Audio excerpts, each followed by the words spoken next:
This is Steve Volkers with Steve Volkers Group at Keller Williams Realty. We specialize in residential properties around Grand Rapids. We try giving you answers before you might even ask them. This is our podcast to tell people about what it is to buy and sell a piece of property around West Michigan.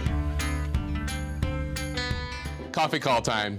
It is time to talk about who is a good renter and who's not. And honestly, we're not the professionals in deciding that. We are going to get you all the data when we're helping somebody rent, and we're going to give you that information. Credit score, what it is that, where they came from, how much information that we can get and gather, criminal records, those kind of things.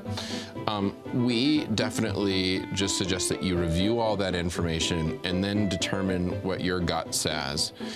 Guts don't always tell us the right and wrong because people always have really great stories. But, you know, there's some true tell signs that we always look for, especially on the credit. Are they in arrears on a bunch of stuff? A lot of times people have gone through some hard times over the last couple of years, so are they pulling out of it?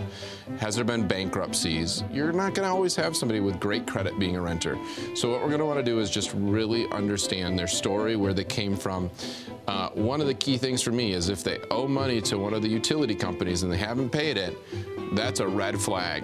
I don't want anybody's house not getting paid for when they're responsible for the utilities. What if the furnace gets shut off because they didn't pay for the utility? So we want to make sure that that kind of stuff is covered and that they're set.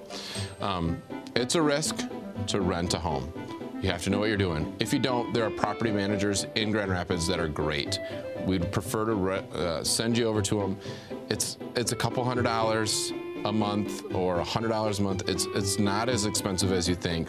Yes, it hurts your cash flow a little bit, but one mistake will hurt your cash flow a lot more. If you're not a property manager, this might not be the time to jump into it when you're trying to buy a new house.